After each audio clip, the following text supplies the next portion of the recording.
Just confirm if you can hear me. Uh, Yes, sir, you are audible, Dr. Deep. okay. Perfect. We Great. are we are live as well, so the recording has been started. Okay, perfect. I'll just quickly share my screen uh,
okay, perfect. I hope. Yeah. Huh, perfect. So I hope you can hear me and see my screen here. So in this class, so I'm actually continuously looking at the chat. I request all of you to please type in chat if you have any queries. So the idea here is that. Sir, quickly, I will just interrupt you. So I have unmuted all of you, so you can, we have given the access to all of you that you can unmute yourself and ask your question verbally. That will be better. If we have discussion, you will understand the topic more clearly. Okay, and try to make the session engaging. Thank you. Thank you, Dr. Satish. Okay, perfect. So we will start with chance constraint optimization. Let me just quickly give you a brief introduction. I'm sure you would be hearing this from various speakers and Dr. Satish and others also. What do we mean by optimization? I'll just give you a recap so that you get the feel of it. So in an optimization, what we do minimization of an objective function which is having a variable x. Here this x can be a set of x1 2060 x3 till xn. So there can be various variables of x here, right? 1008 Subject to 2001 gx equal to 0, where this 3 even this g can be 5 uh, there can be 6 various equality equations, 8 right? 9 uh, 11 12 I think we can mute Lakshmidhar 13 Sahu if 14 18 uh, 19 is it okay perfect, thank you. So basically gx equal to 0, it is called as an equality equation,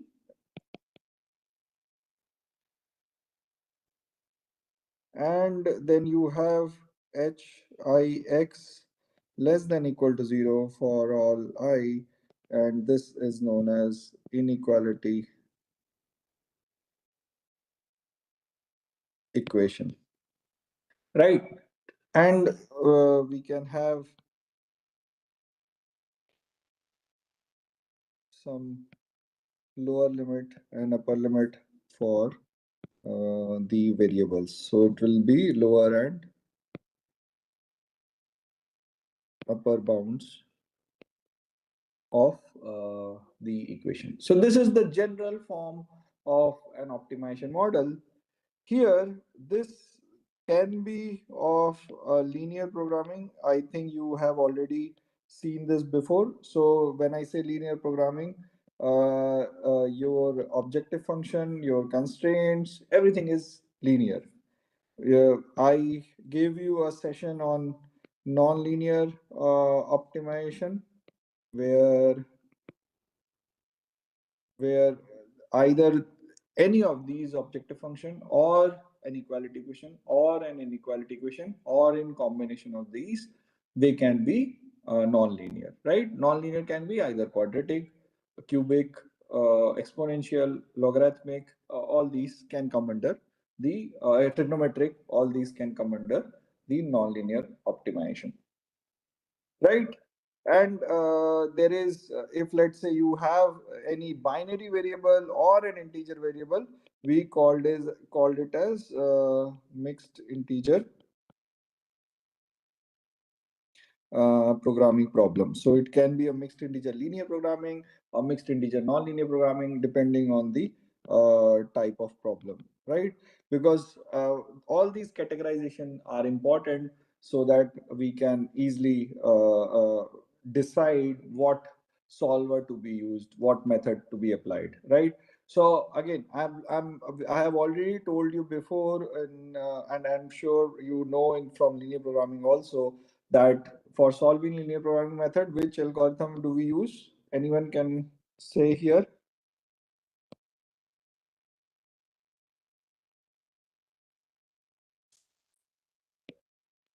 And what for the nonlinear optimization?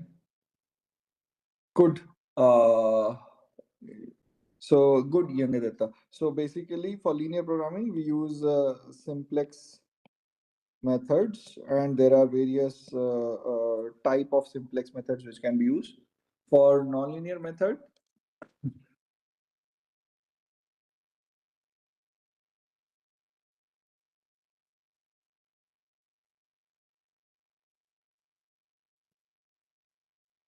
yeah, good. Gradient based methods are there, which are basically the Newton's method. It can be Newton's first order, second order. I also mentioned you about interior point method. There can be various method which can be used here in this case. Right. So this is a quick background of a optimization. Now I'm assuming that you have already got the flavor of stochastic optimization.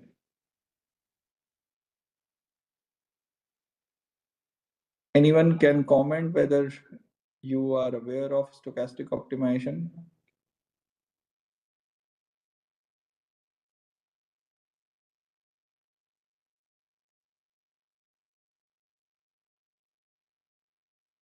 Sir, we have learned how to formulate simple problems based on stochastic programming, but the optimization approach we have not.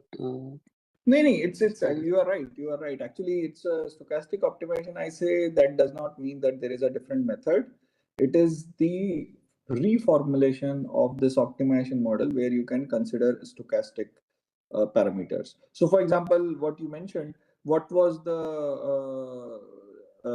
Can you give an example what you studied in that? For multi-stage systems, scenarios are created from probability density function, and based on that, we formulate problem where different scenarios are taken for different stages, and an example of renewable self-settling we studied, where each stage each stage decisions are made through different stochastic processes. Perfect, perfect, perfectly fine. So basically, what was the uncertain parameter there in your case? The generations are uncertain parameter, renewable Generation of generations. renewable generation. Perfect, perfect, perfect. So as you mentioned it correctly, that uh, in practical environment, if you see this optimization model here, in practical environment, there will be some parameters. So let me just, this is a very generic form. Let me just try to make it in a practical sense or an example sense. So then or I can say in the example sense, then things will be much more simpler for you to understand. So basically, let's say I take uh, two generators, generator 1, generator 2,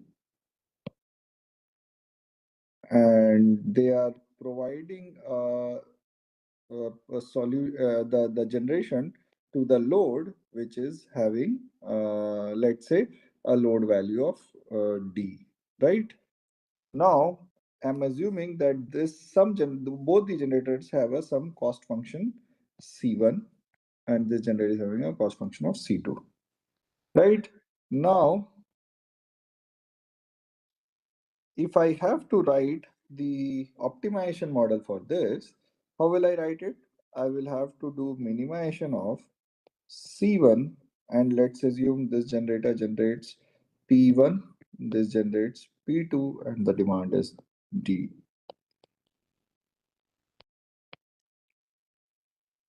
Subject to, because both the generator has to satisfy the load, that is P1 plus P2 equal to demand PD, right? And both these generators will have some upper limit, some lower limit. Both these generators will have some lower limit and some upper limit. So let's keep things as simple as possible. This is the simplest problem, right? Now, in this case, can you guess what is the assumption we took here?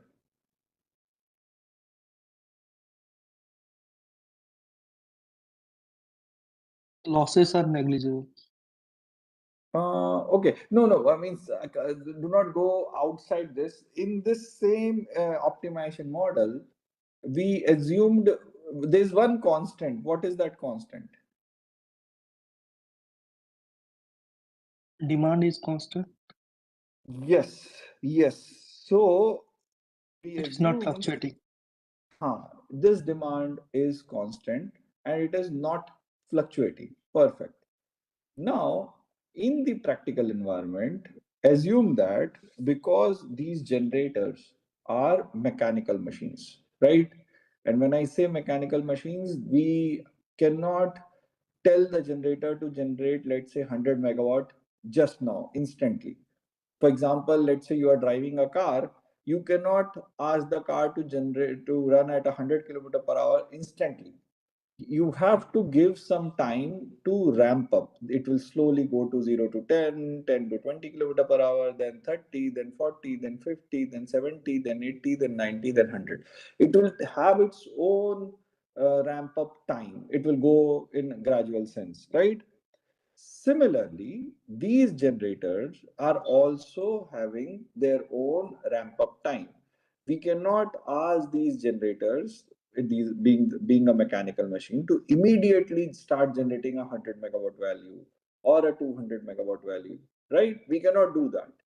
So we have to give that some time for this generator to reach to a particular value. This is why we do all these optimizations. So this optimization, what you're seeing, it is done on a day ahead basis in a simplistic sense. Day ahead means we to get, so right now it is, the time is around 10:30. So to and in at exactly at this time, obviously some generators are generating, and those generators were informed to generate at that value in a day ahead sense. Day ahead means it was informed yesterday at 10:30 that you will be generating in next 24 hour at this value. Simplest case, right? So this is how we do. But now the problem is, because this demand is fixed, because this demand is fixed, what we would have planned for today at 10:30, can we say that this load will be the same what we have assumed or what we have fixed or what we have predicted in the day ahead, whether it will be the same value or it will change? Any It thought? it may differ. It may differ, and it's a highly chance that it may differ. So just because we know that this, let me just write it in this model, D is assumed as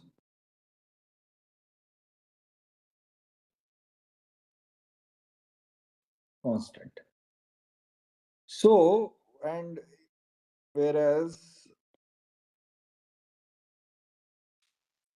in practice or in practicality, uh,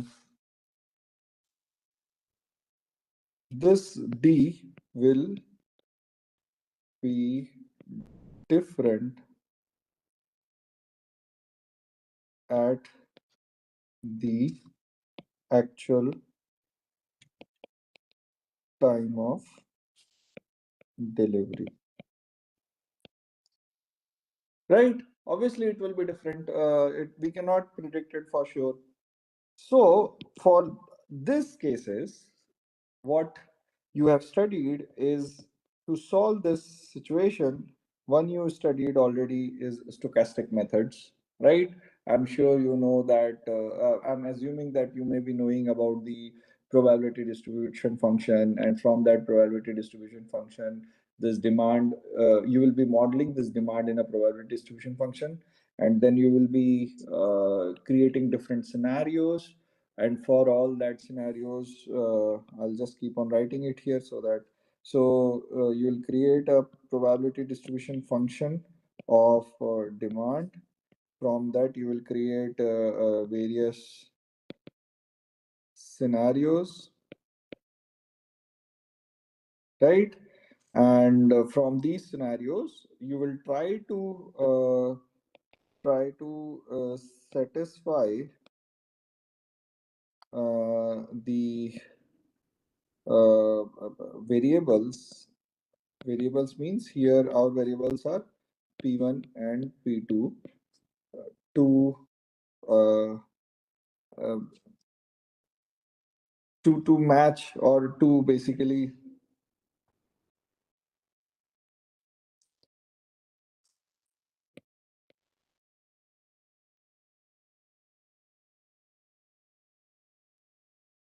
for to be satisfied, for to be kind of valid. I maybe the right term may be different, but to be valid for all these scenarios.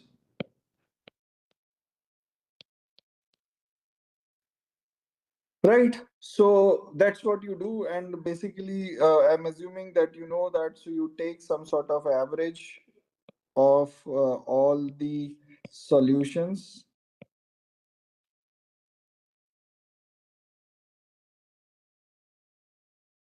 Right. I hope, are you able to follow me? Is there any confusion here for stochastic? I'm assuming because it has been taught, I'm not repeating it in detail, but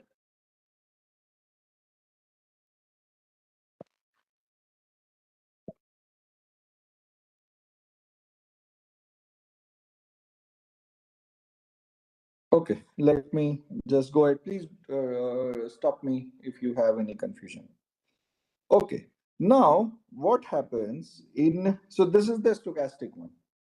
Now there is one problem in the stochastic method, is basically the solution what you get may not be practically satisfiable. There might be a situation that these stochastic may not be practically satisfiable, because what we are doing, we are eventually doing an average of all the solution, and because of this average, the solution may not be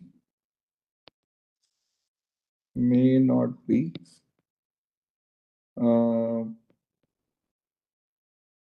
practically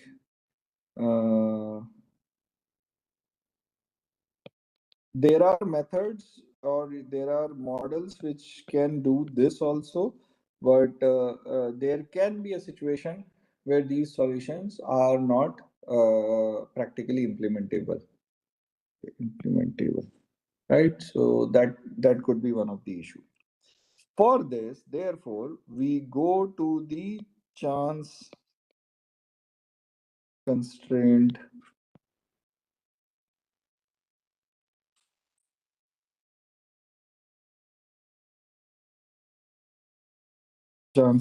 optimization, right? How do we do this chance constraint optimization? What we do here is basically,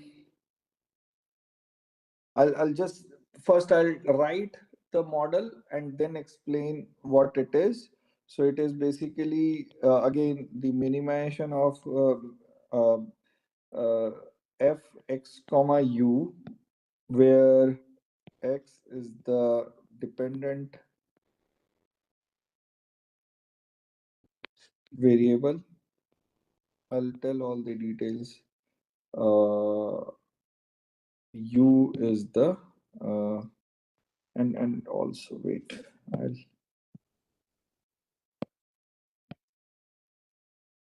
I'll add zeta also here. U is the control variable. I'll come through that example of the generation one, and zeta is the uncertain parameter, right? And subject to same x u zeta equal to 0, uh, h x u zeta less than equal to 0, and u will have some upper limit, u will have some lower limit, x will have some upper limit, and x will have some lower limit. Now, let us, and on top of this, if let's say there is a constraint, it can be an equality constraint or an inequality constraint. Let's assume I take one inequality constraint j on top of this. So what I'll do here, j x u eta, it can be an equality equation. Let me just say this, or an equality equation of 0, probability this should be greater than equal to alpha. This equation, so we have seen the other set of equation previously, so we have already seen this equations, right? This equation is known as the chance constraint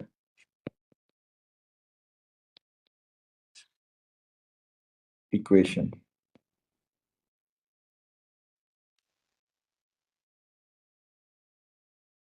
right? Now what does this equation say here is basically this j has to be equal to 0, and the probability of this being equal to 0 is greater than equal to alpha. For example, let me just give you an example here. Is like, for example, let's say 2x plus 3u is less than equal to 5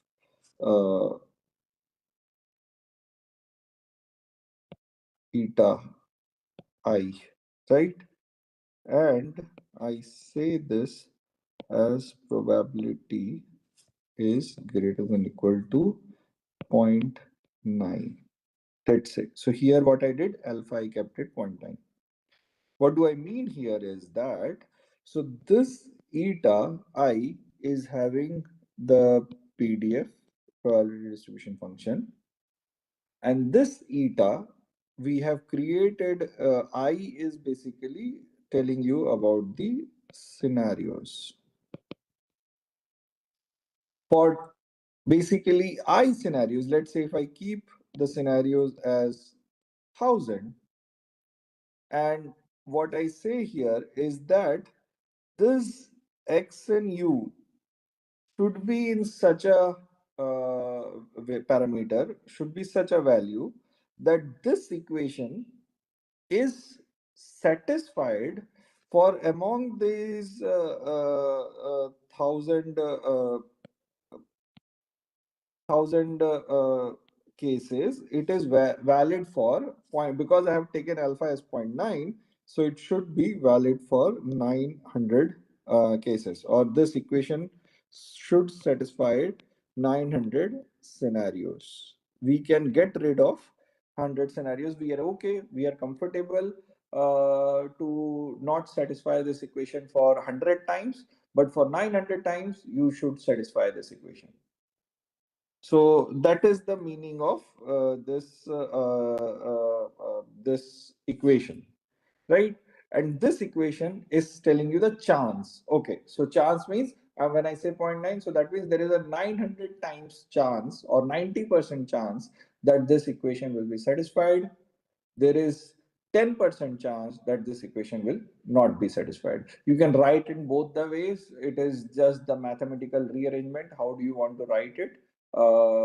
It's just the writing pattern. You can write it alpha 1 minus alpha. It is, if you read the papers, research papers, if you read the books, if you do a Google search, you'll find both type of interpretation and both type of writing style. Some people write it as alpha, some people write it as 1 minus alpha. So it is just the way of presentation, how which one you prefer.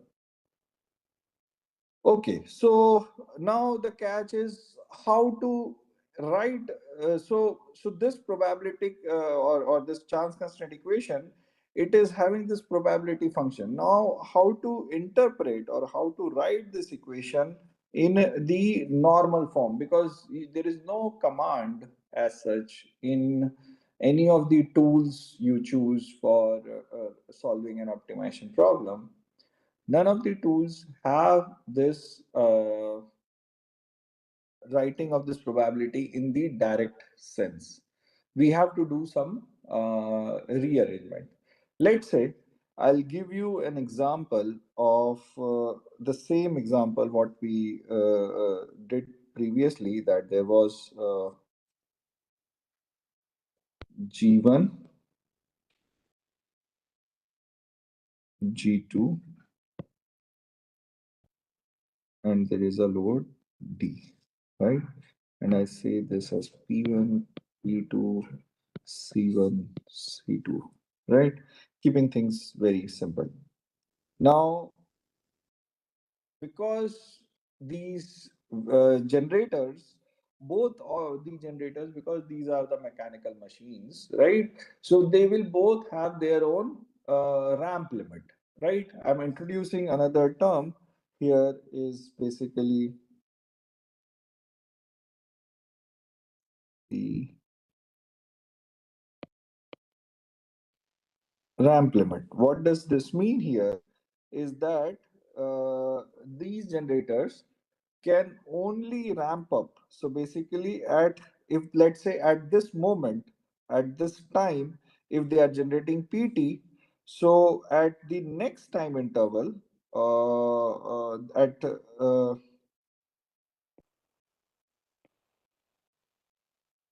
So at the next time interval, they will only be able to generate a particular value of R. So maybe I can mention RU and RD. So basically there can be two different value at which they can accelerate. So this portion tells you about the acceleration of this machine, and this portion tells you about the deceleration of the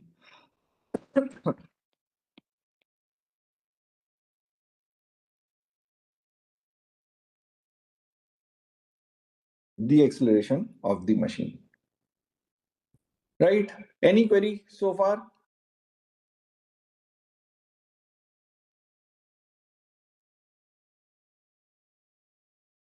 Oh, sir. It's clear, sir. Okay, good. So basically, I hope now you got the ramp limit idea. So I'm adding here, let's assume I keep the up ramp as R1 and lower ramp as minus R1. So I do not, I do not keep it separate. Let's keep the ramp limit same, R1 and R2 on both sides, acceleration, deceleration. I'm keeping it same instead of complicating the term. Now, so there are various methods to convert this expression. So this expression, what I mentioned, or this expression, there are various methods to convert this expression into a simplistic equation form, and that's what we are going to see in next hour, how to do that. But I, for simplicity and for the understanding of this class, I will try to do it in a very simplistic manner, and try to keep things as simple as possible so that you can easily understand, and you can also try to implement it if you want. So let me just take the example here of, let's say there is a possibility. Let's assume there are two possibilities in this case. Let's assume tomorrow there can be only two possibility, that either the demand can be D1 or the demand can be D2. Now you want to get the value of this P1 and P2 in such a way that tomorrow, if either demand happens to be at D1 or it happens to be at D2, in both these scenarios, you are still able to supply the demand with these two generators, or you are able to match the demand with these two generators. Right? Now, how do we do that? So for this case, let me just quickly elaborate here. So I'll create multiple situations, multiple scenarios. Let's assume if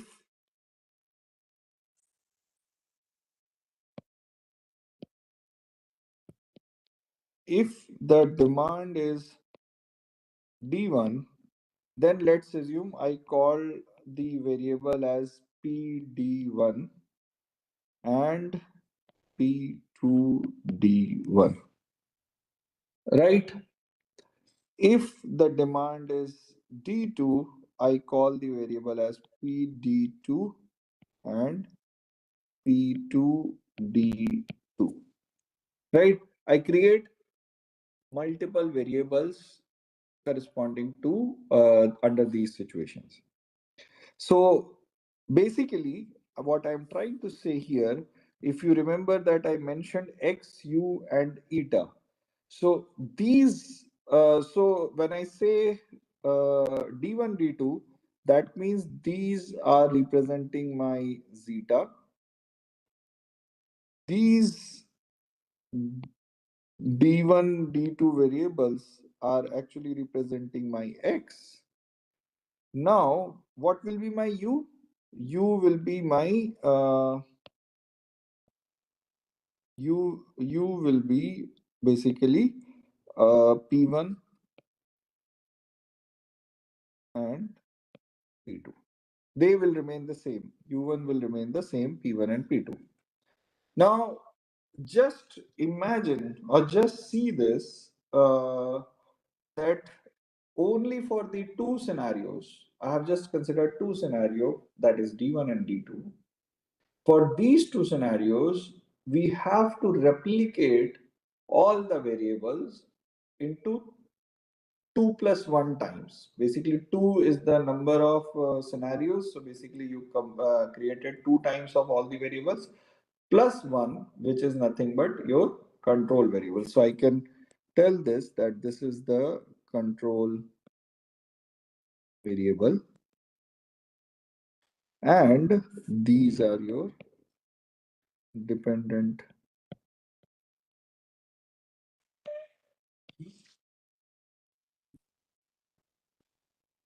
ठीक है. These are the dependent variables, right?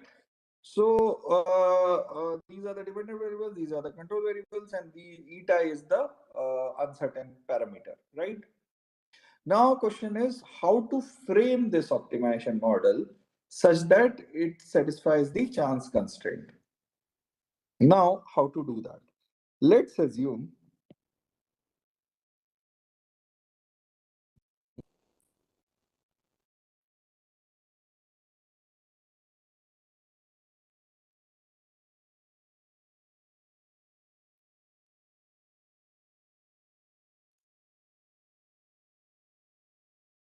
just a second, na? Just a second. I'm just reformulating how this will come.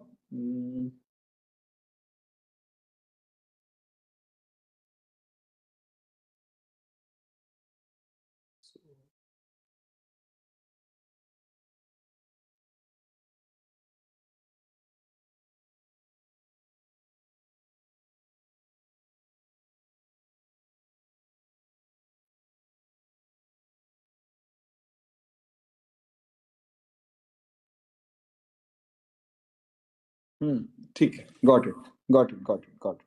So basically, how I'm going to write this optimization model is C1 P1 plus C2 P2. Now at the lower level, what we say that is basically, so I have so there can be different ways of doing it. I am doing it in one way. There can be different modeling technique. I'll once you do that, once you jump into this, you will be able to see how people have done it. I'm just trying to grab the simplest opportunity here. So basically, I am writing it like probability of P1 plus P2 equal to D, where it is D is a set of D1 and D2 with greater than equal to, because there are only two scenarios, so let's assume I keep it as 0.5. I want a variable D situation of these satisfying these two equations, which is greater than equal to 0.5. Now, how do we model this ramp criteria here? So what we say here that the ramp is basically I should pause here and come back here because I should explain the ramp implementation first and then come to this sort side. Then things will be much simpler. Let me just quickly go back and I'll come back to this. It will be much easier for me to explain and you to understand that. Let me just.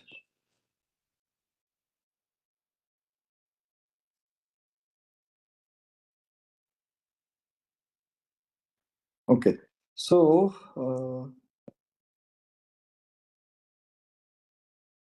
so how do we implement ramp in this case?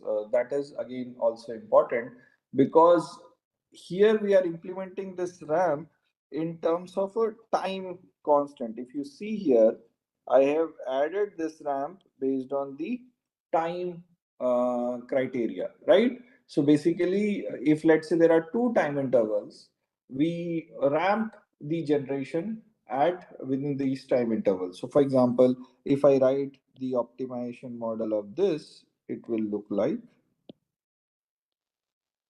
let's say C1 P1 and wait. I have to. I'm just rearranging few terminologies so that I do not create any confusion.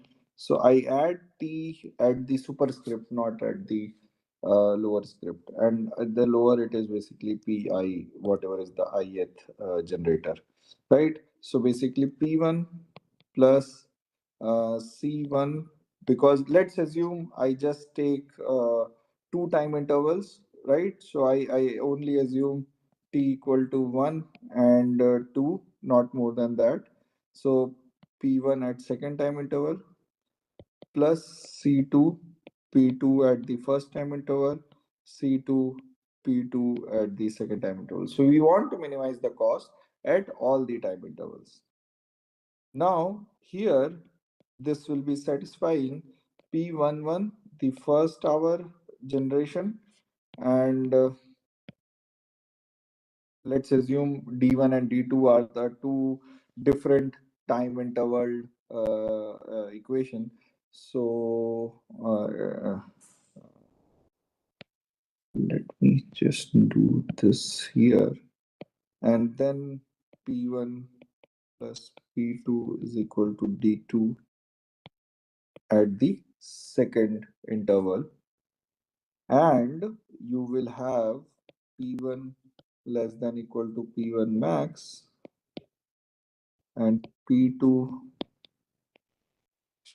is less than equal to or within the limit of p2. On top of this, we will have the ramp limit, that is p2 minus p1 is greater than equal to r1. Sorry, wait.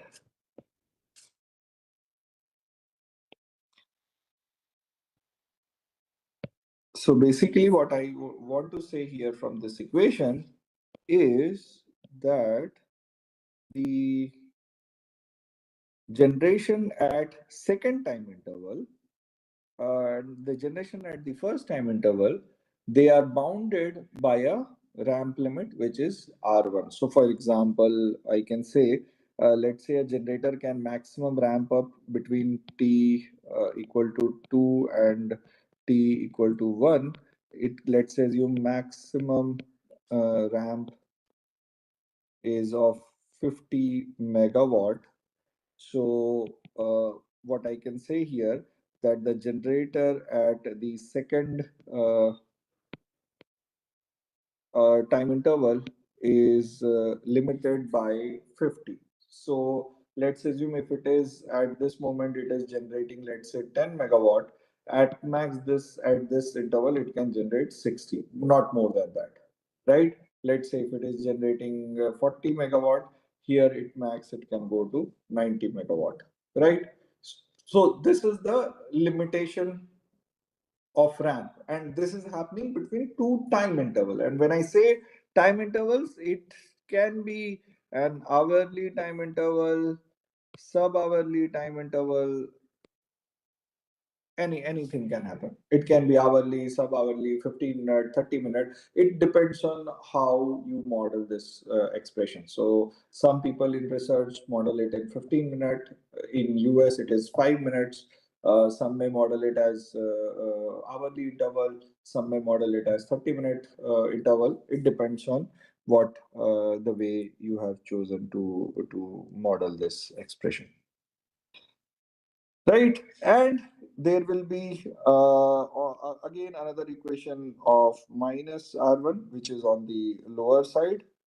Similarly, there will be equation for the second generator, which will be again doing the same thing, that the second generator is also limited by its lower limit and upper limit based on its ramp limit, right? So now this is our complete optimization model considering ramp at two different time interval. That is important to note, that this model is model for two. So it is the demand satisfying D1 and D2 is satisfying at two different time intervals, right? Now let's now come to the chance constraint one, where I am saying that now again I'll repeat this quickly so that you get the now we any queries till now, because this will create now confusion.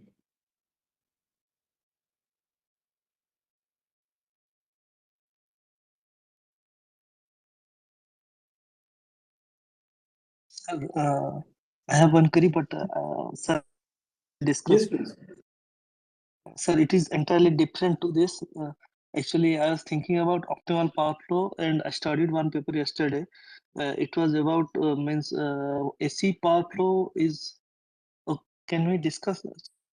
Please tell me. Sir, AC power flow is not AC and sorry, DC power flow is not suitable for reactive power planning, reactive Okay. volt bar control. And in AC power flow also we are not considering reactive power flow limits. Okay. Then how the reactive power planning problem is formulated basically? So you mean to ask how the reactive power is modeled for the chance constraint, or modeled for the Normal, DCOPL? uh, either DC or ACOPF. How it means the generation should meet the demand in case of active power. What about reactive power? Mhm. How means in transmission line, long transmission lines are there. So there must Mhm. be reactive power supplied from one end to another end, and capacitor banks are also present in the system. So Hmm. Hmm. how the reactive Okay, so good. So I can understand that you are a researcher and reading a lot of papers. So obviously we will be digressing from the main topic, but not to disappoint you, I'll quickly answer your question. So frankly, if you want to incorporate the reactive power in the optimal power flow, we have to formulate it is in a non-linear fashion. That is the only best way possible to model it, right? So yeah, this model, what I'm showing you here, it's actually an so this model here is basically an uh, economic dispatch model, and it is the very simplest model which you may have read in books also. And on top of this, we are not considering the we have not considered the line flows, or you can call it as power flows. We have not considered it. We have not considered the losses, and we have not considered the reactive power. All these three are ignored at this moment. This is the very simplest formulation. Now, if you want to incorporate reactive power in this, you have to go for AC model in the truest sense. Truest sense means because you need to incorporate the trigonometric equations. I'm sure you know the basic BTech third year power system course where you study about Newton-Raphson power flow or Gauss-Seidel power flow. In that, you have to write the power balance equation in terms of trigonometric, or if you want to convert it into a rectangular form, you can write it in the quadratic or bilinear with bilinear terms. All these things can be done. Now, what you asked is basically the reactive power modeling. We can do it in the truest sense from the AC model, yes. But if you see from in that there are two problems. Again, I don't want to deviate much, but quickly closing in 2 minutes that it creates the optimization model non-linear model. It formulates the optimization model in a non-linear sense. And because of that non-linearity, have already mentioned in my lecture previously that these non-linear models is difficult to solve.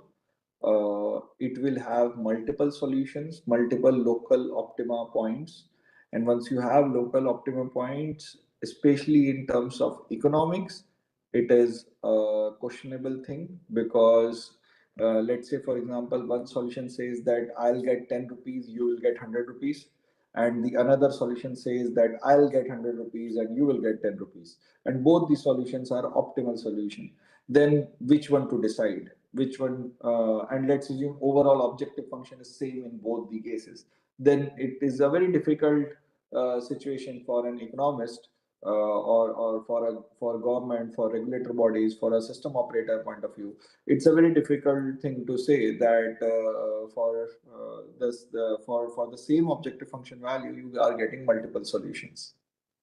So the reactive power modeling requires, a true sense, the nonlinear model, and therefore, if you see again, if you read literatures, there are a good number of papers which have modeled reactive power by linearizing it in some sense, by approximating it in some sense, and they are simplifying it and trying to make it either linear or quadratic programming, or there are few other categories of optimization model which under special circumstances they satisfy the global optimality criteria. For example, SOCP, second order conic programming.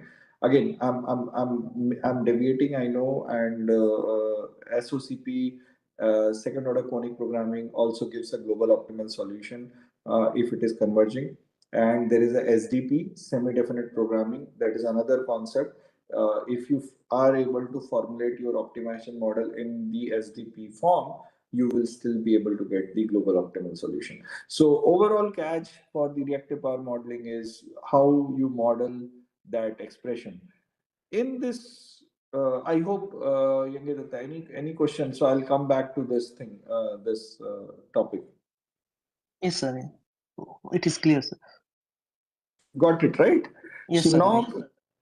now coming back to this chance constraint.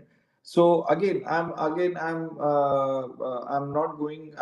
My idea or my idea for this talk is to explain you the fundamentals of chance constraint, how you implement it, and fortunately, or I took the example of power system. It can be any other example for applying chance constraint. Even you can apply this chance concepts of chance constraint on reactive power model, also reactive power optimization model, because in all these optimization model we have one typical assumption or forecast of demand, which is either real power demand or reactive power demand.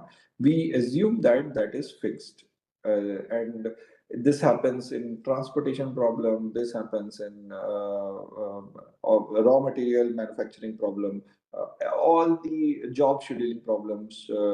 Planning problems, operation problems. In all these different type of problems, you will have at least one information which is constant, and the complete optimization model is trying to satisfy or minimize subject to that fixed parameter. Whatever you are giving, everything is happening because of that.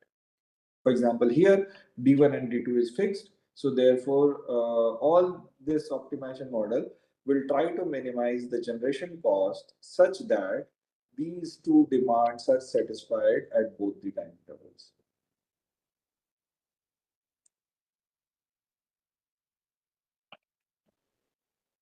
Right. So now coming to the chance constraint one is what. So what difference I'm making here, as I mentioned, that here it is. Uh, I'm talking about the two demands D1 and D2 at two different time intervals. On the other hand, for the chance constraint, I want both the demand, which will happen at the same time interval. And that's the uncertainty, right? So tomorrow at maybe at 11:30, I predicted that it will be 100 megawatt load, but tomorrow it was 110 megawatt. So now from where I'll satisfy this 10 megawatt? I have to ask the generators to ramp up or produce more. So one way is that ask the generators, or the other way is to switch off the load or do the load shedding, right? So load shedding is not the right thing or right approach. In India, we do not have. We generally do load shedding without worrying much about the cost. But in US or in Europe, people pay back to the customers based on whatever inconvenience they faced, and based on their load shedding, they get the money back of they get the money back in their bill, or they get some discounts, or they get some incentives because of the failure in power, right? So all these things happen at the but in India we generally do that, but we want to ensure that the generators have sufficient ramp up capability which can help these different type of load scenarios to be satisfied under different conditions, right? So that's the thing. Now let's come back to the chance constraint optimization model. Here, as I mentioned that we have created multiple dependent variables, we have created the control variables, and we have created I have to create the optimization model where uh, P1 is having some limit P1 and P2 is having some limit, right? Now, what I have to do here is I have to convert this equation into a simplistic manner, or the idea is basically to convert this equation into a form which I can easily write in then any optimization toolbox. Either you use GANs, MATLAB, we should be able to write this expression. Now, catch is how to convert this equation. That's this session is all about. Now, because I also mentioned about the ramp limit, so you see how I am going to use the ramp limit and try to include that. So let me just, I'll reformulate this. It will become C1 P1 plus C2 P2. So idea is I want to get the same P1 P2 single P1 P2 solution. I do not want to do any averaging, what you have seen in stochastic. So I do not want to do any averaging as in stochastic. I want to get a unique solution for my optimization problem, a single solution, and which is satisfiable, which will work under the situation, right? So what I do here, again, there are multiple ways of modeling it. So what I say, let's assume I create one way of modeling it, is that the forecast was that the load will remain at P1 plus P2 equal to D. That was the forecast, right? So that was already planned. And this will be the limit of P1 and P2, right? Now, what we will do here, because there is a possibility uh, that the load will be D1. So I'll add the other set of equations. So let me call as this equation 1, this equation 2, this equation 3, and I will add other set of equation which was P1. I mentioned D1 plus P2, D2 equal to D2. Sorry,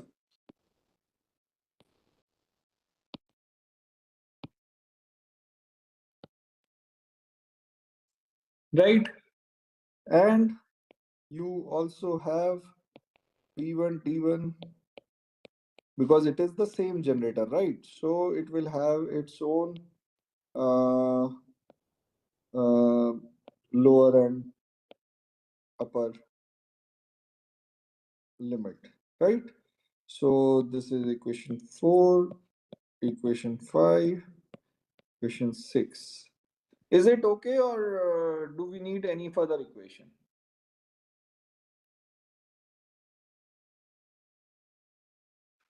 Now, Demand demand is there. two. Scenario 2 we are going to write, but before scenario Yes, sir. 2, in this scenario 1 only, because our objective function, if you'll see, objective function has a variable P1, P2.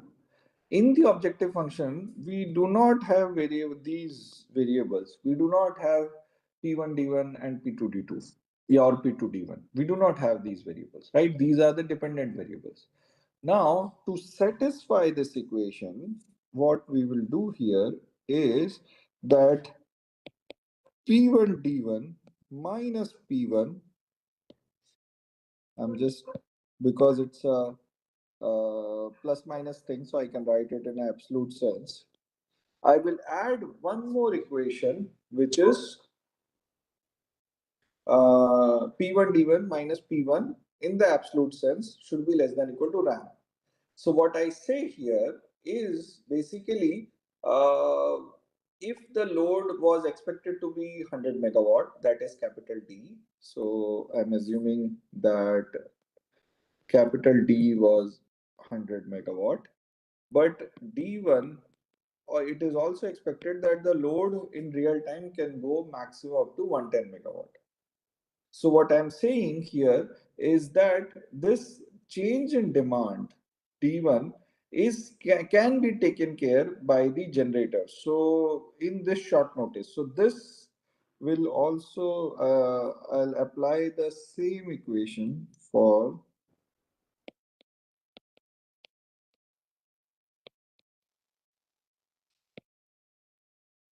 So even for the second generator, so both the generators will try to satisfy D1 demand, but idea is because what is happening, actually generator will be generating uh, this values, right? This will be informed to the generator that you generate this much value. Now, because the system operator knows the ramp limit of these generators, they will ask the generators that if in future the demand goes to D1, be ready to generate this two values.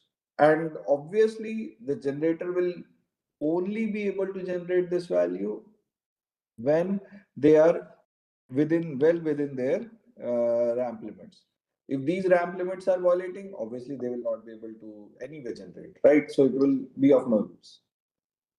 So they will only be able to generate it if they are within their ramp limits,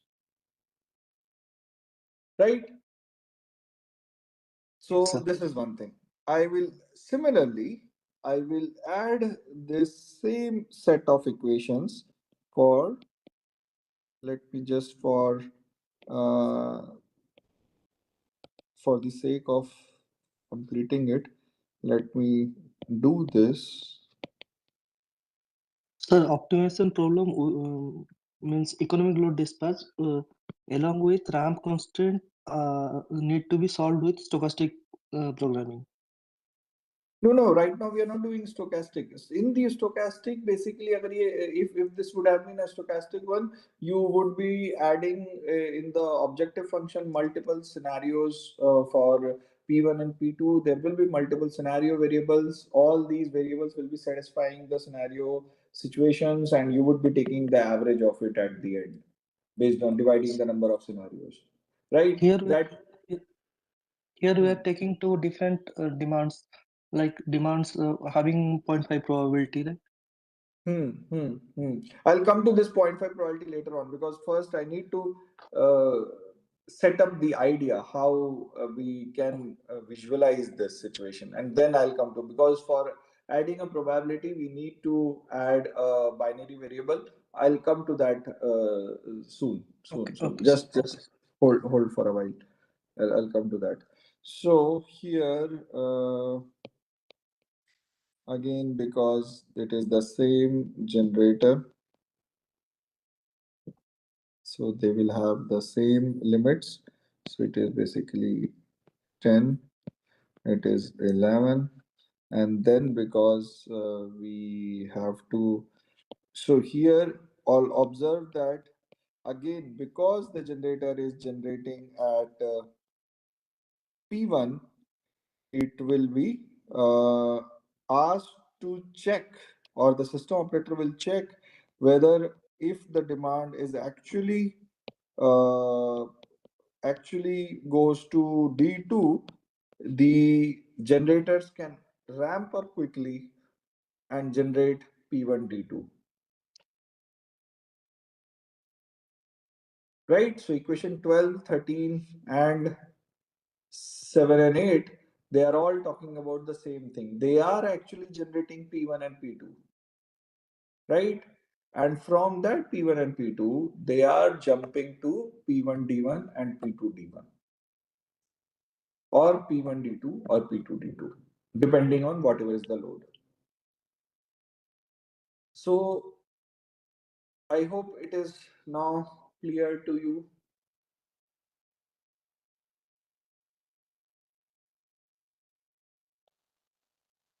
Now, coming to the catch here is how to incorporate that 0.5 probability, because I'm assuming that the probability of happening D1 is 50%, probability of happening D2 is again 50%. So now catch is how to incorporate this probability here.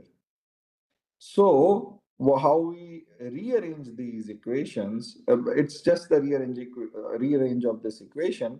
What I'll do here, to do that, I will create a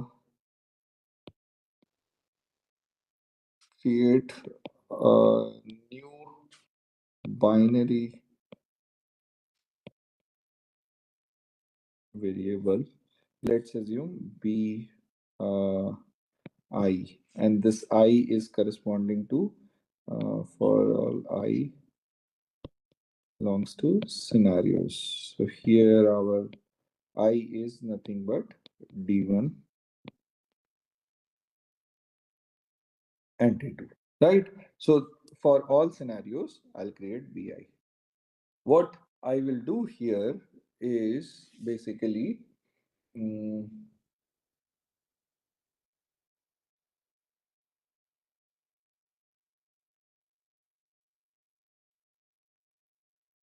ठीक. Now I have to create something. I have to. So overall, because now let me quickly come here. So I wanted. I hope you got the idea about this rest of the equation. Now we have to formulate this probability equation. And overall catch is for this probability equation, how we arrange this into a 0.5 probability sense. So just focus on equation 4, right? Focus on this equation and focus on equation 9. So you just have to focus on these two equations. Focus on equation 4 and focus on equation 9. How will I convert this equation? That is important to understand. What I'll do here is I'll convert this equation into a form which will allow it to be satisfied only if it is active. Otherwise, it is not. It might be difficult to understand. Let me quickly give you through an example. What I'll do here is Okay, let me try to do it through an example first and then come to the conclusion of this. So let me just give you an example. I'll choose another color so that you get the feel of it, and then I'll come to that. Let's say I want there is an equality equation and I want x equal to y. Okay. Now I want this x equal to y for uh, uh, probability of some alpha, right? Now, how to convert this equation? What I'll do here, obviously I have created a binary variable bi for this.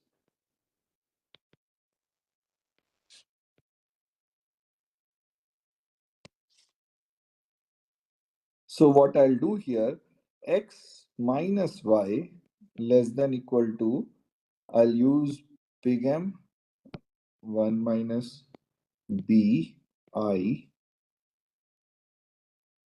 greater than equal to minus m, or rather I should not do this,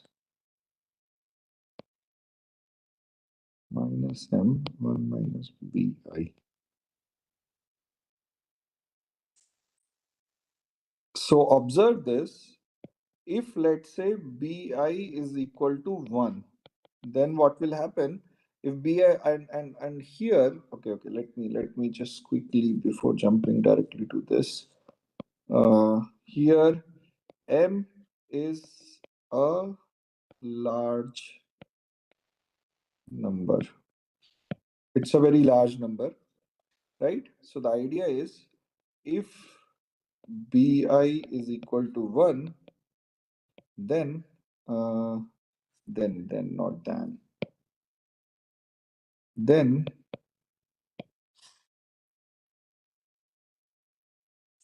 then what will happen, if you see on the right hand side of this equation and the left hand side of this equation, so this side and this side, if bi is equal to 1, that means it is basically 0 less than equal to x minus y less than equal to 0.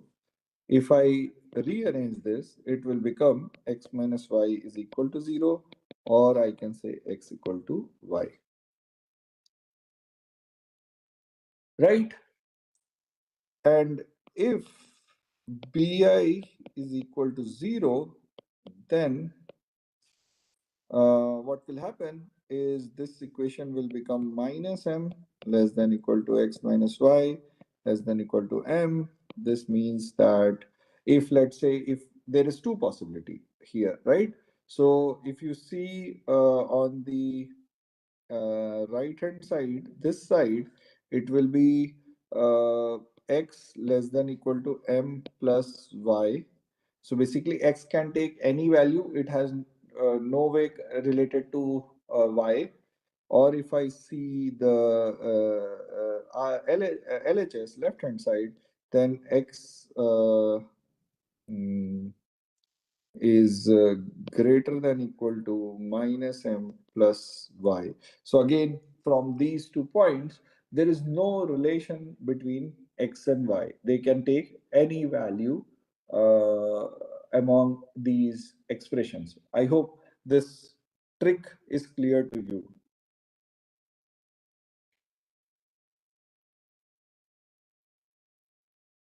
And I assume that here yi is the scenario.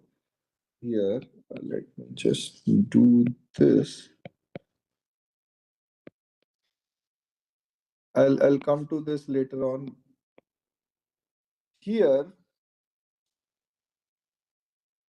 how this all works is that, and now what I do, because I want this to be equal, so summation of bi, and this I is for all I, for all the scenarios, this should be less than equal to, because I have kept a probability of alpha.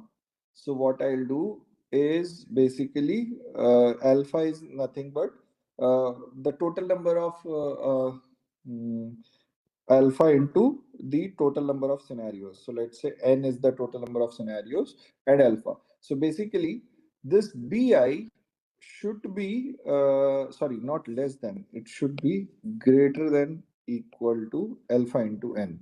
So that means it should satisfy. So for example, if I keep this alpha equal to 0.5 and for our case n was equal to 2, that means b should be equal to 1 for at least, because this right hand side will become what? This will become 2 into 0.5, that means equal to that means it is equal to 1, right? The right hand side will become 1 under this case. So that means summation of bi should be greater than equal to 1. So that means at least one binary variable should be greater than equal, should be equal to 1. So for our case, because we are consuming two situations, so there can be b1 equal to 1 or b2 equal to 0, b1 equal to 0, b2 equal to 1, or b1 equal to 1 or b2 equal to 1. All these three are correct situations that can happen, right? Only thing is, just remember that b1 equal to 0 and b2 equal to 0 is not the valid case. We do not want this to happen, right? So that nothing is satisfied. It is not possible. So what I'm saying here, that there is a 50% chance of satisfying the optimization model. And let's say if it is 50, because here there are only two scenarios, I cannot keep it more than 0.5. Let's say if I keep 0.6 or 0.7, then you can guess the solution will be b1 will be equal to 1 and b2 equal to 1. Both will have to be equal to 1. There is no other option because it's just the two scenarios. If there are multiple data sets, if we take multiple scenarios, then we will be able to do it very easily. So this is the way we convert this equation. So therefore, now coming to equation 4. Any queries till now here?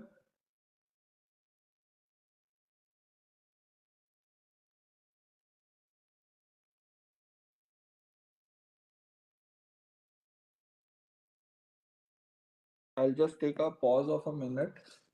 Any queries till now, because it will be otherwise too much to handle.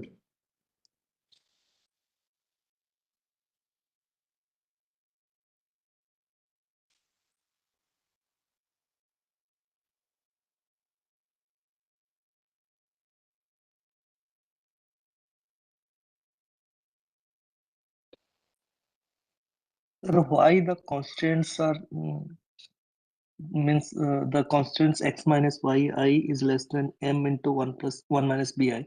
Why this m has to be a big number? Okay, good boy, good boy, good question, good question. So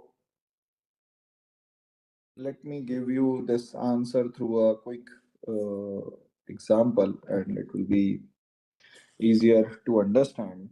Let's assume that I want so x is in the range of, let's say, 0 to 10, and y is in the range of 100 to 1000, right? Now if i if I so obviously, no, this is a problem, because then this x cannot be equal to y in any of the case. Let's assume I keep this uh, 0 to 1000, right? And then basically there are few chances, just 0 to 10 is the only possible situation. Now if I do not, and because this x will be present in,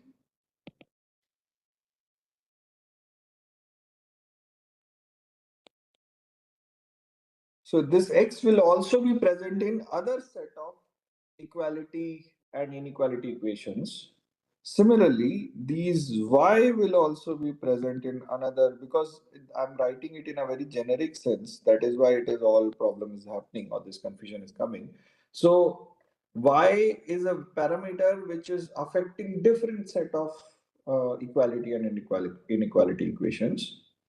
X is the variable which affects different set of equality and inequality equation. But on this, I want this x equal to y to take place. Now, this is a problem, right? Y is becoming very difficult to match it with x, considering they are having their own independent equality and inequality equations, right? In this case, and let's assume I'm trying to minimize something, some cost, which is a function of x and y. There is some cost which is getting minimized. So if I want this x equal to y to happen, so obviously because x is having a lower range, that is 0 to 10, and y is having a bigger range, so even y will also lie come down between 0 to 10. But what can happen, because I'm assuming this big M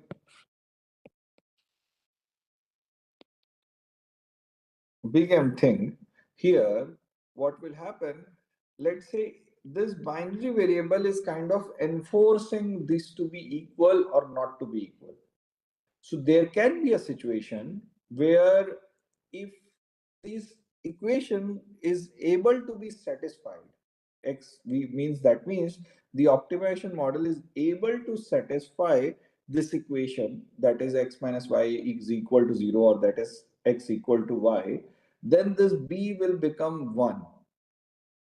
If they are unable to satisfy this equation, then this x and y should not be anywhere correlated. That should be completely uncorrelated or unconnected, or means they should not be any connection between them or any dependency between them. It should be free from all the attachments. It should be very free. It should be, and to make it free completely, what I'm doing, let's assume in this example, if I keep the m value equal to 10, for example, and let's say b is equal to 0, then only this unconnected means b equal to 0, right? So x minus y is less than equal to, because m is 10, b equal to 0, so it will be 10. So that means x is anywhere between 0 to 10. So let's assume x is 10. So this will be the equation. Now, from this, the y can only be greater than equal to 0. Right? I took y there and 10 minus 10, 0.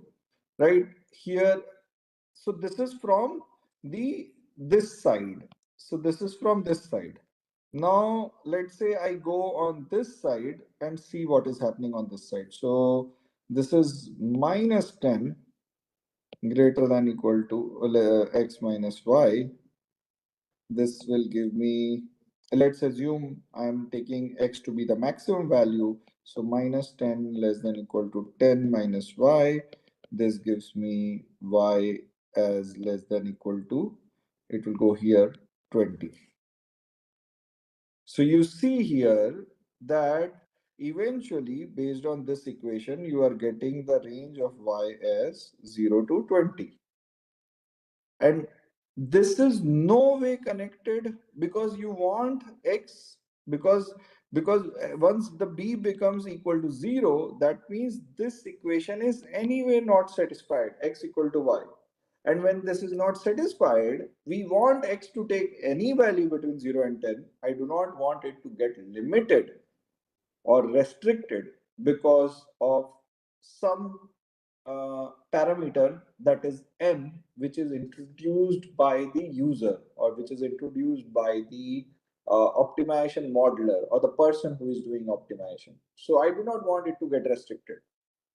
Here, y, on the other hand, is can take any value we want. It has to be completely disconnected from each other. But the problem is, if you keep a smaller m, as you mentioned, we kept m equal to 10, you see y is limited between 0 to 20, and which is creating problem. On the other hand, let me just give you another example. Let's say I keep m as 10,000. Then what will happen is it will become minus 10,000,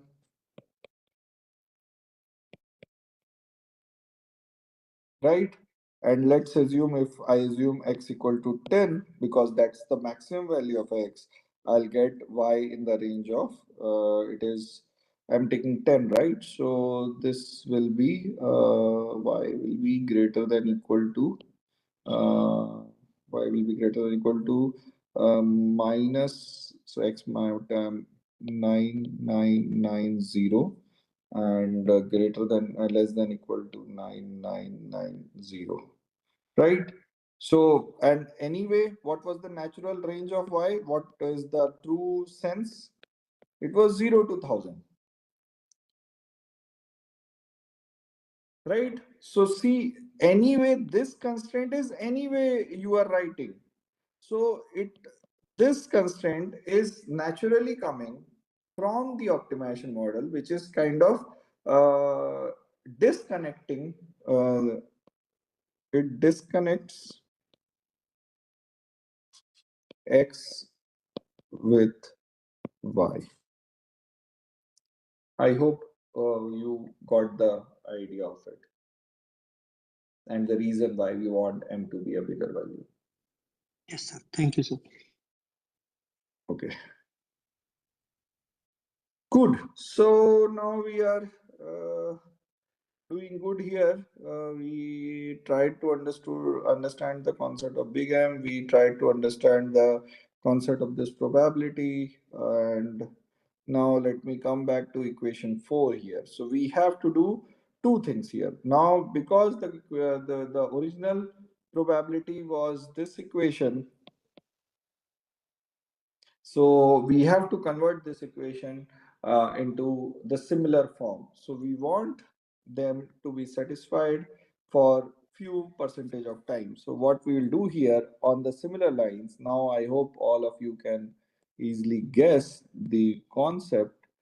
Here I'll put 1 minus bi less than equal to p1 d1 plus p2 d2 minus, because I have to bring that to the left hand side, and m1 minus bi, or rather, because I'll just write either I should have written b1 or b1 here, because there are only two scenarios, b1 and b2, and there is for equation 9 it will be minus m1 minus b2 less than equal to p1 d2 plus p2 d2 minus d2. That's what I wrote previously, right?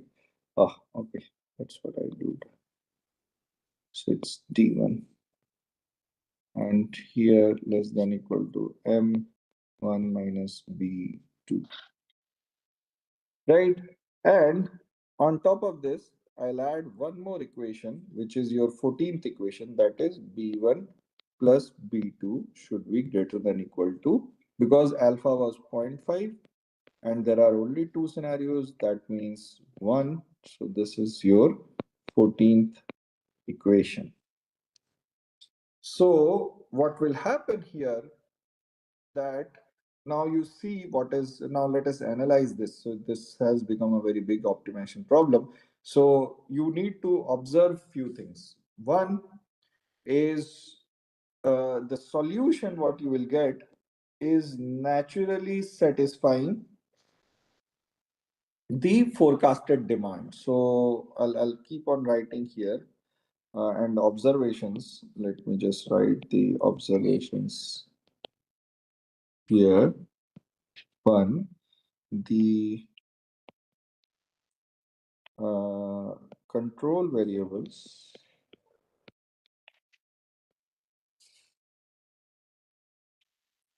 half an hour. I'll take half an hour. आप लोग जाइए यहाँ पे. Half an hour will take me. Uh, the control variables, uh, the control variables, that is P1 and P2, will satisfy D, right?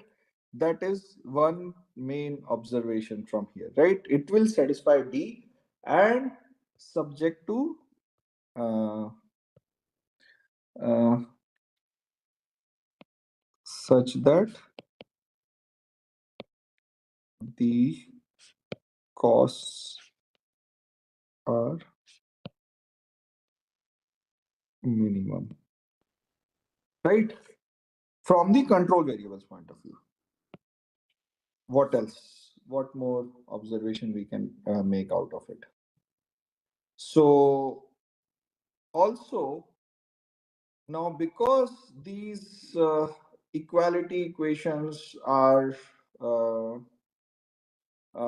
done in a probabilistic sense, or sorry, not the binary variable sense, and it is being satisfied for some of the times, here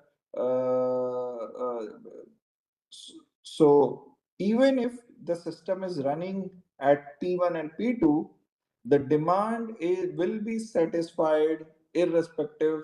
If, let's say, in practical, in reality, actually the demand goes D1, it will still be satisfied because all the ramp and everything is criteria is satisfied. I have I'm not explaining this. There are few loopholes in this, but once you implement it, you will get the feel of it, and then you will try to then you will be able to make out much more, and you can easily create different models out of it. So the uh, system operator will be able to satisfy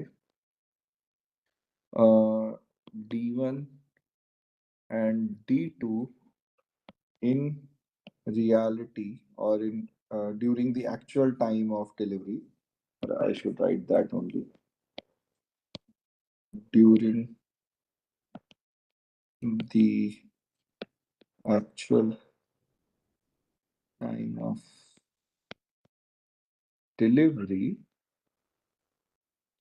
with a probability of alpha, which is in our case 50%. So there is a 50% chance that it will be able to satisfy this equation. There is a 50% chance that it will satisfy D1. It is 50% chance that it will satisfy D2. Right?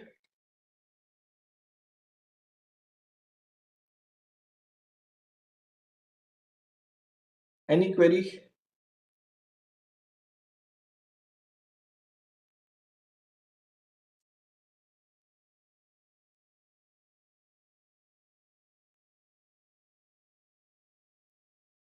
Any query here? What more observations we can make?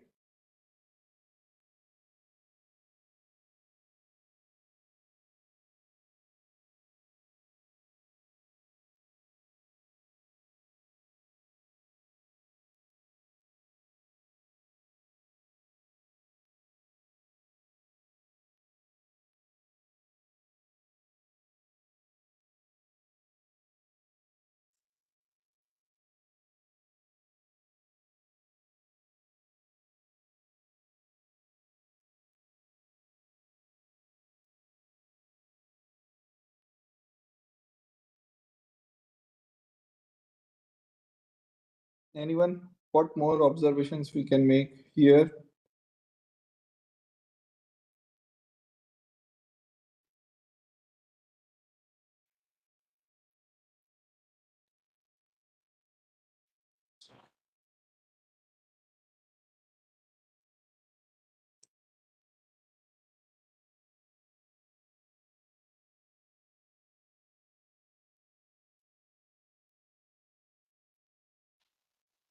Can you think in this line?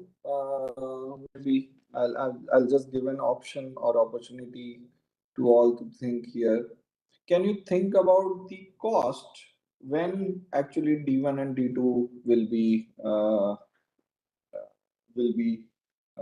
scheduled, or the system is scheduled at D1 and D2? What will be the cost?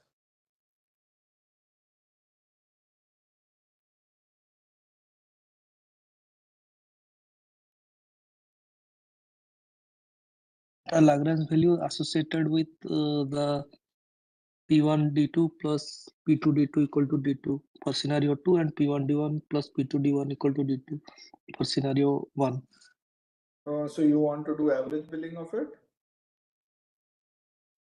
Uh, So yes, that's what. okay. Good thought. Good thought. So let me just quickly give an example here. Let's say D1. Wait. So let's say I say P1 D1 was, let's say, 100, and P2 D2 was 150, and the cost of generation is because if it is a linear, it will be anyway the same cost. But if it is a quadratic cost, till it is linear, you can actually do average. There is no problem or no harm in it, because it will be the same value. But if quadratic, you won't be able to do averaging. No averaging. We can't do averaging in case if it is quadratic. If linear, you are right. Obviously, linear, it will not make a difference. You can do average or the same price, that is C1. Eventually, it will come out to be C1 for. S- s- We'll get the marginal values of this, na? Like Uh, we uh,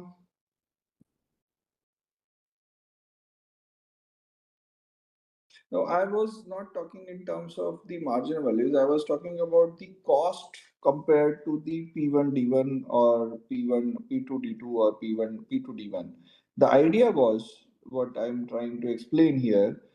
Can we say that P1 D1, let's say instead of this, at the first place itself, this economic dispatch, what I'm showing you here, I would have run this model by keeping D1, then I would have got some value of P1 and P2.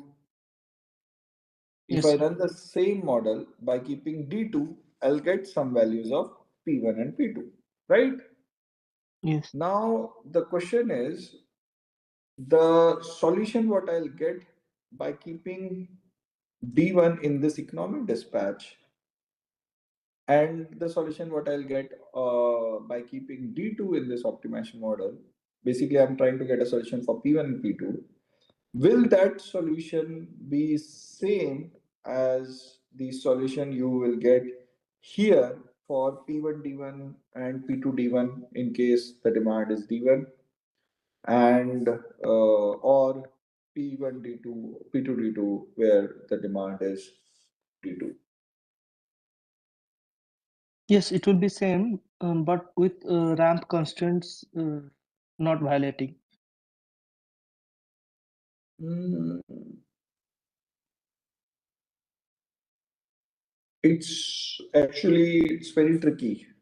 It can be any value because there is no cost implication on P1 D1, P2 D1, P1 D2, P2 D2. There is no cost implication as such on this.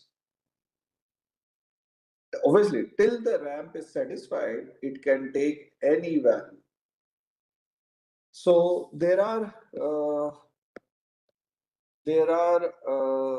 different methods. I'll not go into details, but the cost implications uh, need to be modeled. So you need to model in such a way that uh, these cost implications are incorporated. So this is another one observation in this case. What else we can make out of it?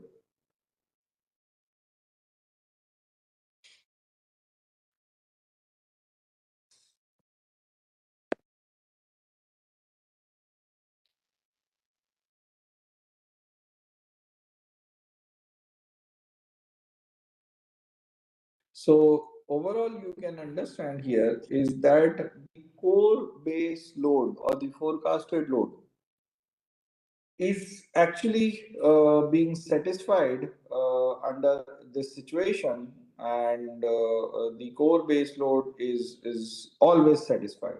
And here you get the exact cost, exact solution. Let's say in practicality, if the load remains exactly at D in future, that is also one probability, right? One scenario that D, it can remain exactly at D. So if that is the case, then my planned generation and of P1 and P2 is actually sufficient, is actually satisfied, and we do not need to disturb the generator at all and ask the generator to change its generation value. It is all satisfied.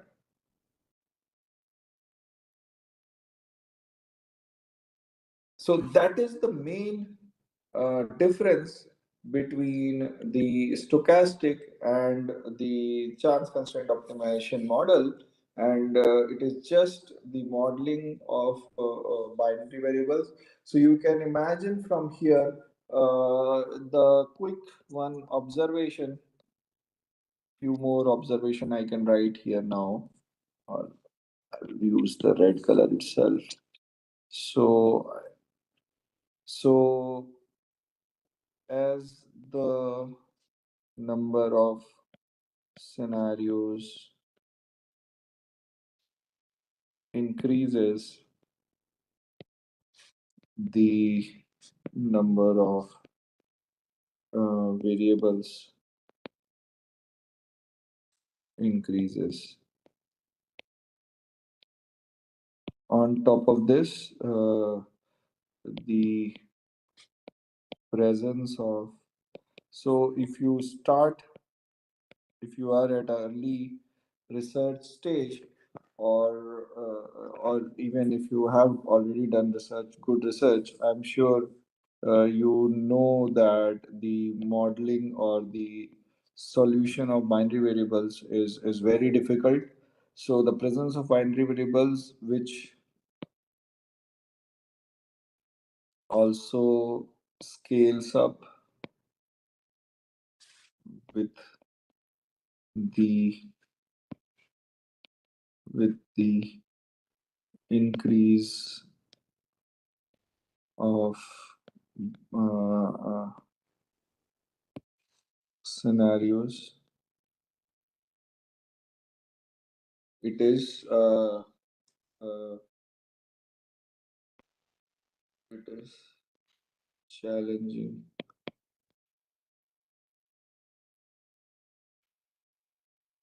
to get a solution. Right? It is challenging to get a solution. Means I can tell you I have tried doing it when I was running just 10,000 scenarios, and it actually explodes. It takes a lot of time. The optimization model keeps on running because binary variables, right? If that many number of binary variables are there, you will face a lot of challenge in converging. Also, one important point here, that this chance constraint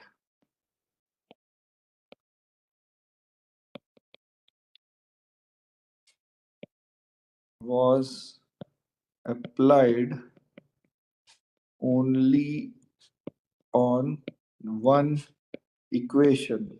As you have seen before, uh,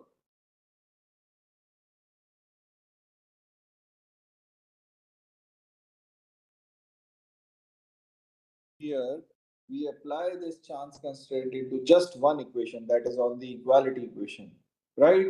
Now, in this case, here, or in practicality, there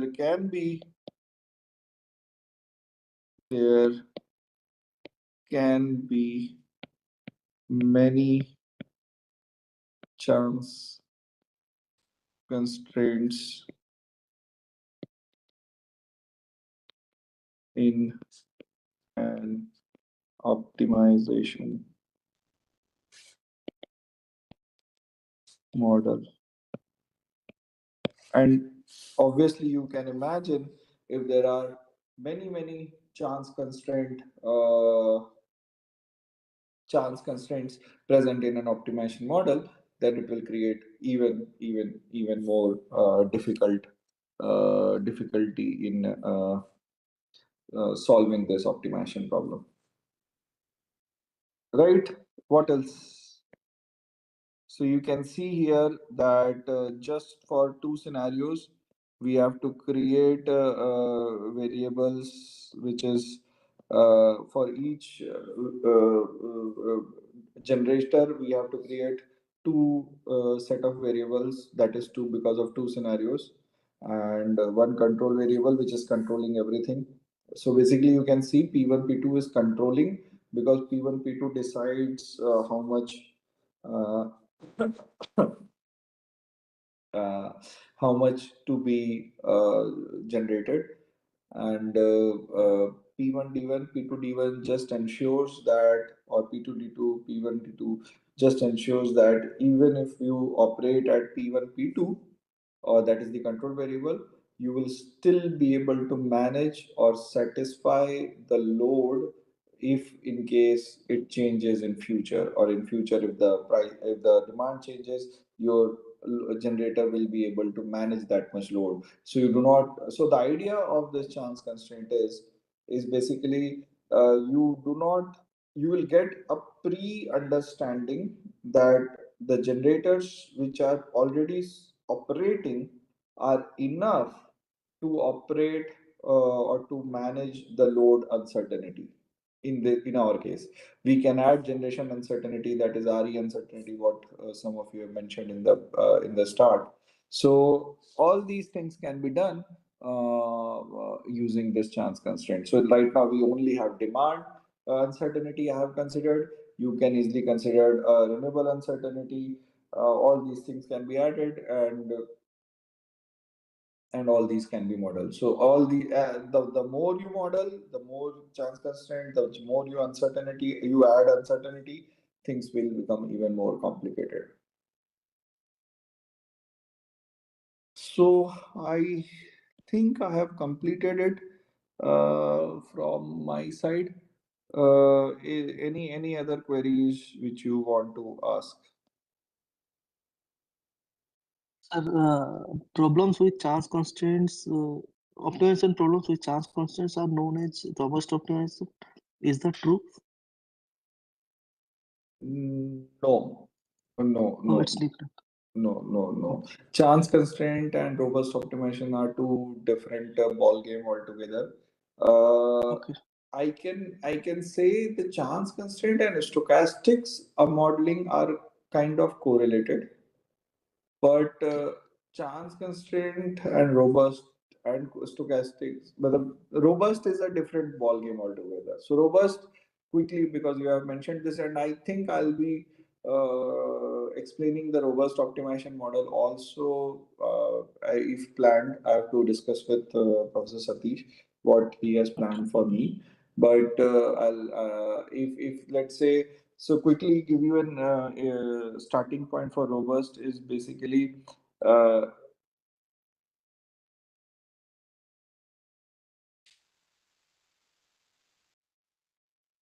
if you see this basic economic dispatch optimization model, this economic dispatch model, what I say, what when I say that if I want a robust solution, so that means what is the worst case demand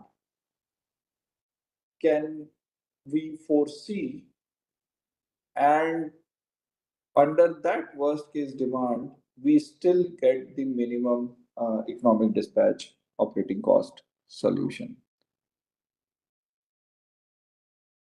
So that is what we mean by the robust. Robust means the worst case solution.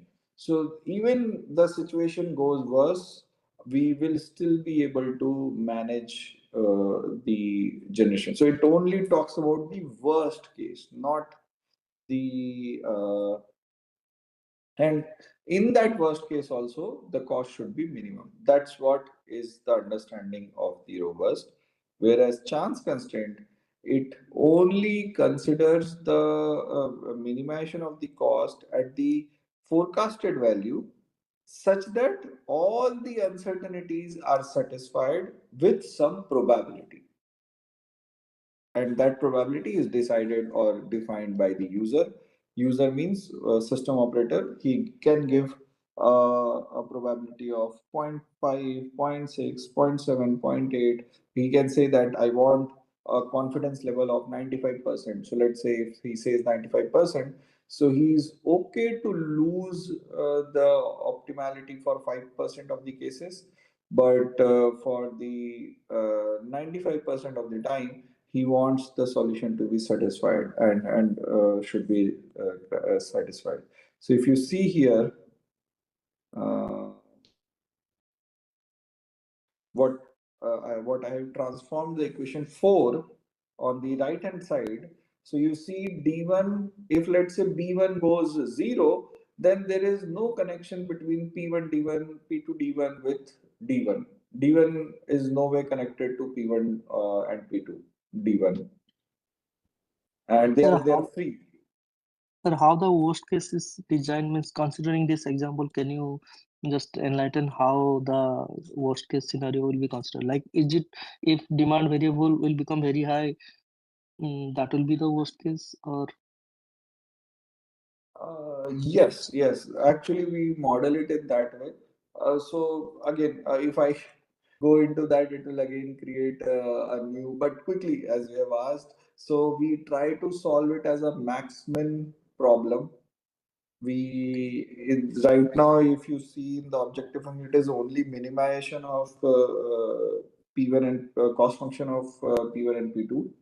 Whereas when we have the robust modeling, we'll have a maximum type of case. Maximum means maximize the demand and minimize the cost. So that will be the robust optimized model for maximum case. okay, sir, thank you, sir. Uh, right? Anything else?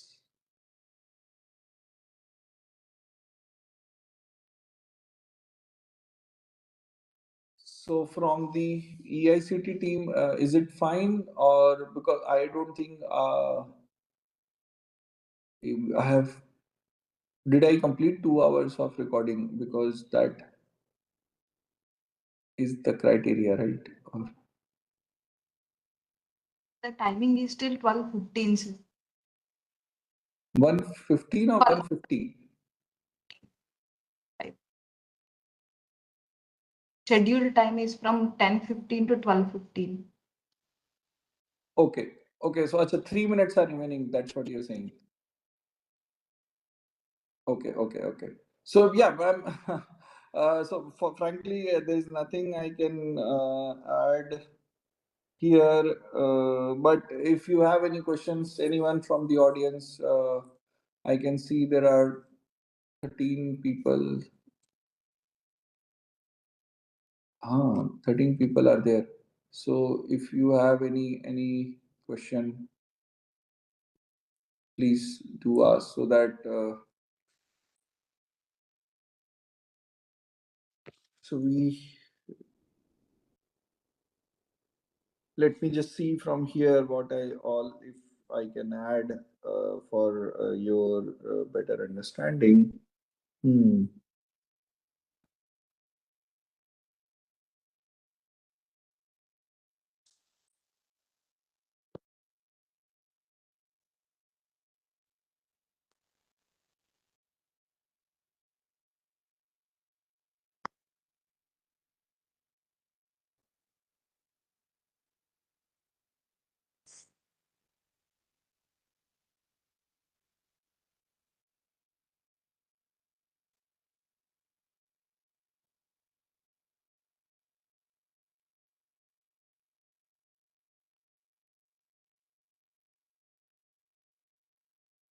Acha, I can ask one question. Okay. Can you comment?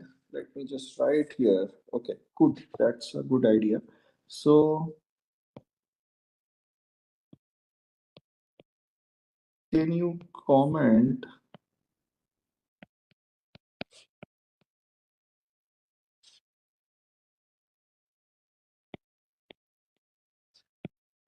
on the implementation of chance constraints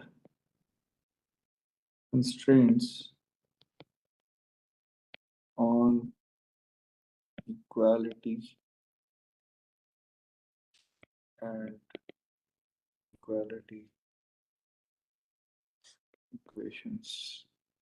Will there be any challenges? Can you comment?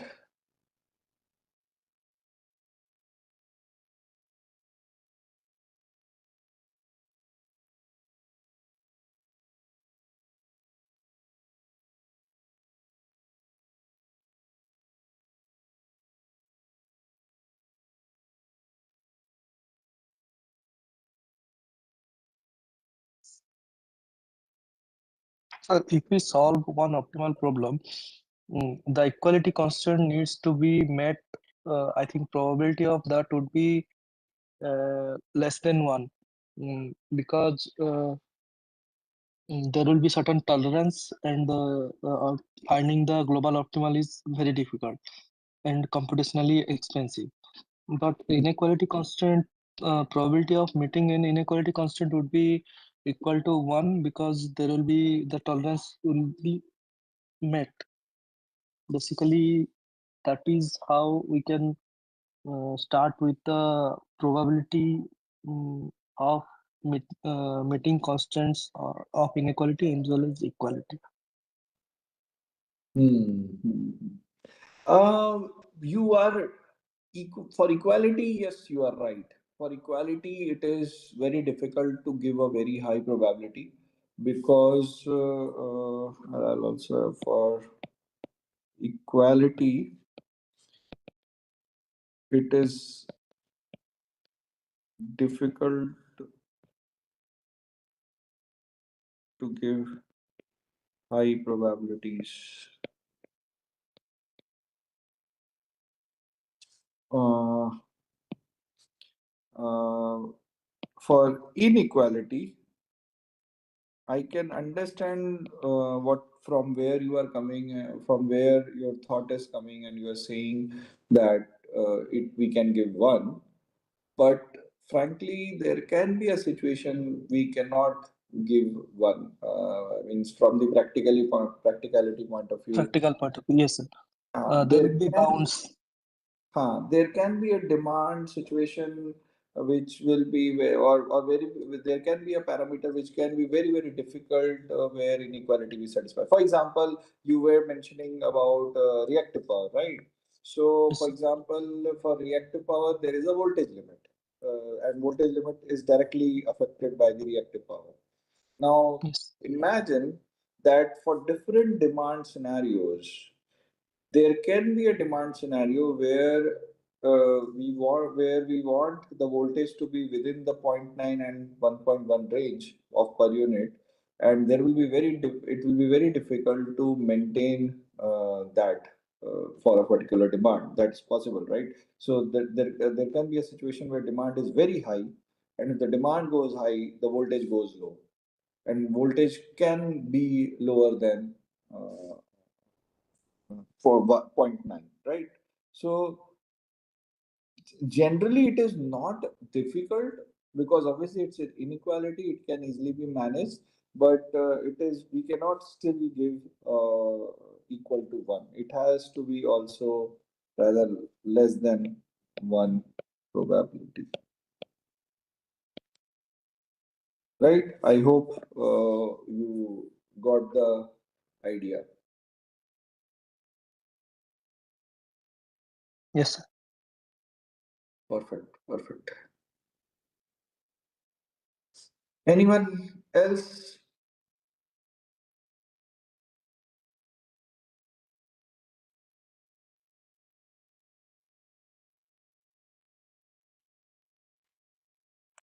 Anything else to be added? Uh, any query, any observation, any suggestion?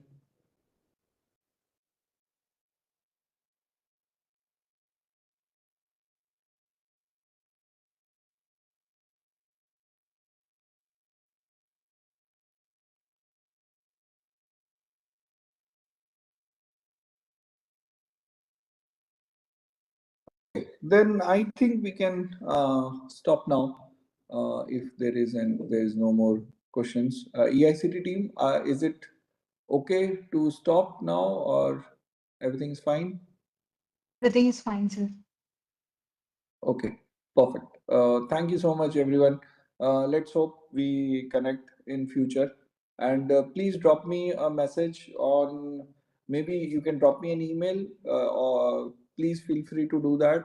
And I would be happy to interact with you. I will be happy to help you if you need any help in implementation of this. I know once you implement, there will be a lot of challenges, and I would be happy to help you out if you want. If you want me to share few codes, I can do that. Maybe you can tell me your problem. We can sit together, discuss more, and try to develop the optimization model. If you are a student, we can do some joint project or joint paper writing. All those things can be done. Please feel free to get in touch with me through email. My email is already there in the website of IIT Roorkee. You can see that, and I would be happy to explain details more in more details and better understanding. Sure. Thank you so much, everyone. It was really interesting. Uh, I hope you were able to get some idea about the chance constraint optimization. Perfect. Thank you so much. Uh, I'll be leaving now then.